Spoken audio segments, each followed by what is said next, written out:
Hello, welcome to 1995batman.com. Today we are looking at the 3 scale models made by Revell for Batman Forever. We got the Batmobile, we got the Batboat, and we got the Batwing. So these were kind of plastic, these are made of plastic models. They came in boxes originally, cardboard boxes, and inside you had plastic sheets, and you kind of broke off the little bits of the model and then you kind of glued it all together. That was the idea. I think they were meant for kind of like kids, kind of like 10 and upwards. I am not a great model maker. I just don't have the attention span, and the patience, I think, is one of my major problems. So I picked these up 10 years ago. I built them pretty much straight away. Then 5 years ago I moved house and I made the bad mistake of not packaging them. So a couple of them have little bits broken off, like the Batmobile there. I'm going to go through these one by one and just show them in a little bit more detail. So first up we got the Batboat, which is really nice, pretty simple in terms of model making. You know, you have the bottom and the top and the spoiler, and that's about it really. Inside, I don't know if you can just see, I'll come in a little bit closer, you got the steering wheel there, you got a little seat there. There's no figures or anything that came with this. You've also got a couple of kind of silvery canisters. So yeah, the inside of this is detailed. I guess I could have painted it if I really wanted to, but I didn't. So I've just kept it kind of silver, even though it's not really screen accurate. The rest of the boat is pretty much, you know, your standard thing, but the detail is all there. You know, you could paint these, I guess, if you wanted, but I was happy with kind of like the basic kind of plastic finish of it. Ooh, something rattling around in there. And it came with this display as well, which you can just kind of, which is good for the boat because that needs resting on something. Okay, next up we got the Batmobile, which is the one where I've got a little bit of damage. I'm going to have to try and repair this. That bent and this completely snapped off. So yeah, it's very squeaky. It's got some decals on the wheels there, which I think glow. Again, you've got the silvery interior, and then with the canopy, it's just comes off completely. There's no kind of mechanism. I guess it does sort of slide forward as it did in the film, but there's nothing kind of keeping it attached.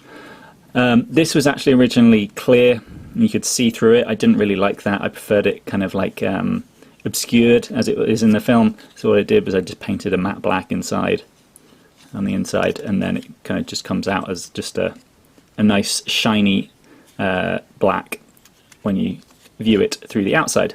So that's that. Just going to blow in there, it's a bit dusty. Again, there's a look at the interior, which is quite detailed. It's got the little monitor there that he had, and it's got the 2 seats. I can't remember, I only think it had 1 seat in the film, but there's 2 seats there. But yeah, it's nicely detailed. It's nice that you can open it up and have a little look inside. And you've got the exhaust port around the back. Now, I will say, with all of these, there's a lot of people online who have done their own kind of light up mechanism, and managed to, you know, obviously you can take this all apart, put a kind of LED system inside it. I've even seen one that actually shoots out a real, genuine kind of gas burner flame out the back, if you want to go that far. But yeah, the work kits, I haven't seen them on eBay for a while, but they were on there for a while. Someone in America selling them for about 20 quid. But I'm sure you could, if you'd figure it out, it shouldn't be too hard.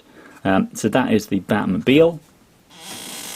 Obviously no stand for that one. And then this is the Batwing.